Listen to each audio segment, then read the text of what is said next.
رسول کریم صلی اللہ علیہ وسلم نے فرمایا کہ بندہ اس وقت تک نماز ہی میں رہتا ہے جب تک وہ مسجد میں نماز کا انتظار کرتا رہے تا وقت کہ وہ حدث نہ کرے۔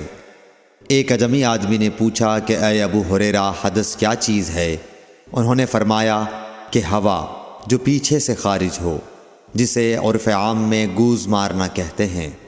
صحیح بخاری حدیث نمبر 176۔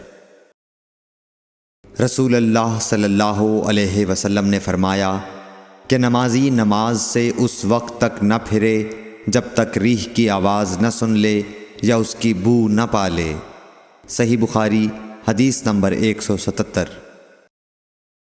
حضرت علی رضی اللہ تعالی عنہ نے فرمایا کہ میں ایسا آدمی تھا جس کو سیلان مزی کی شکایت تھی، مگر رسول اللہ صلی اللہ علیہ وسلم سے دریافت کرتے ہوئے مجھے شرم آئی تو میں نے ابن الاسود کو حکم دیا۔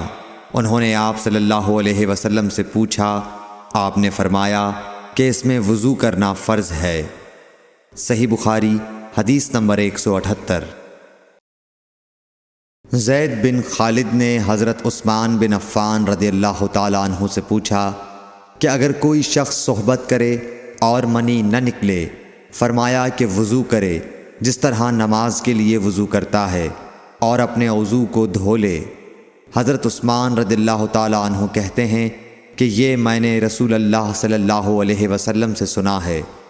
زید بن خالد کہتے ہیں کہ پھر میں نے اس کے بارے میں حضرت علی، زبیر، طلحہ اور ابی بن کعب رضی اللہ عنہم سے دریافت کیا، سب نے اس شخص کے بارے میں یہی حکم دیا۔